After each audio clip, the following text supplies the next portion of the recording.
Lady అఘోరిపై Telangana రాష్ట్ర మహిళా commission కు ఫిర్యాదులు అందాయి. తనను పెళ్లి చేసుకుని వాడుకొని వదిలేశాడు అంటూ రాధిక అనే మహిళా కమిషన్ లో కంప్లైంట్ చేసింది.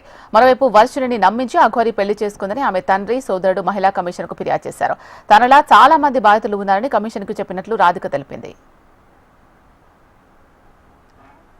ఈ రోజు నేను ఎల్లూరు శ్రీనివాస్ పైన కంప్లైంట్ ఇవ్వడానికి మహిళా కమిషనర్ నెరవేల శారద గారికి ఇచ్చేసాను.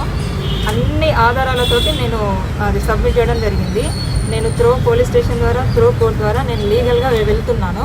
సో నాకు సపోర్ట్గా మా సీనియర్ అడ్వకేట్ ఆజాద్ గారు ఉన్నారు, గురువు గారు ఉన్నారు. సో నా ఫ్యామిలీ మెంబర్స్, మా మామయ్య, మా అన్నయ్య కూడా ఉన్నారు. సో దీన్ని నేను ఇంకా ముందుకు నేనే కాదు, నాలాంటి ఆడపిల్లలు చాలామంది ఉన్నారని నేను కూడా విన్నాను. వాళ్ళంతా బయటకు రావాలని కోరుకుంటున్నాను. నా కామెంట్స్ పెట్టిండు నా పైన, నా పర్సనల్ లైఫ్లో ఇన్వాల్వ్ అయ్యాడు. సో నా పర్సనల్ లైఫ్లో ఇన్వాల్వ్ అవ్వడానికి తను ఎవరు? నేను ఏ రోజున తను కాపాడమని నేను ఎప్పుడూ అడగలేదు. మరి కాపాడమని నేను అడిగినప్పుడు ఈ రోజు నన్ను కాపాడాలి కదా, అలా ఎందుకు పారిపోతాడు? గత 20 డేస్ నుంచి నా నంబర్ ఎందుకు బ్లాక్లో పెడతాడు? అంతేకాదు, ఈ వర్షిని అమ్మాయి ఇప్పుడు ఎందుకు వచ్చింది ఈ అమ్మాయి ముందుకు అని అంటున్నాడు కదా. 2 డేస్ బ్యాకే కదా వర్షిని పెళ్లి చేసుకున్నా అని చెప్పింది. మరి నేను తొందరగా రెస్పాండ్ అయ్యాను కదా. అంతకుముందు తల్లి కూతుల బంధం అన్నాడు, గురు శిష్యుల బంధం అన్నాడు. మరి తన నోటికి అదుపు ఉందా? అలాంటి వ్యక్తి నా పైన ఈ తప్పుడు ఆరోపణలు ఎందుకు చేస్తున్నాడు? నేను ఏదో పాయిజన్ బాటిల్ పట్టుకున్నాను అన్నాడు.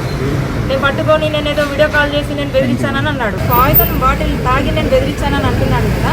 అదే పాయిజన్ బాటిల్ ఇప్పుడు మీ మీడియా ముందు నేను అలాగే నేను బెదిరిస్తాను.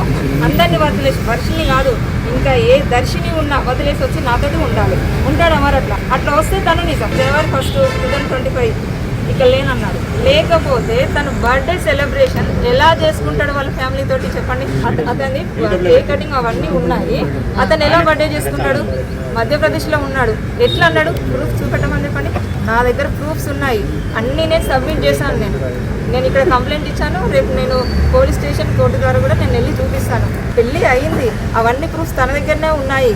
కానీ ఆ పెళ్ళి బలవంతంగా నేను ఇష్టపడుతున్నానని చెప్పేసి కట్టేస్తే అది పెళ్ళి అవుతుందా చెప్పండి?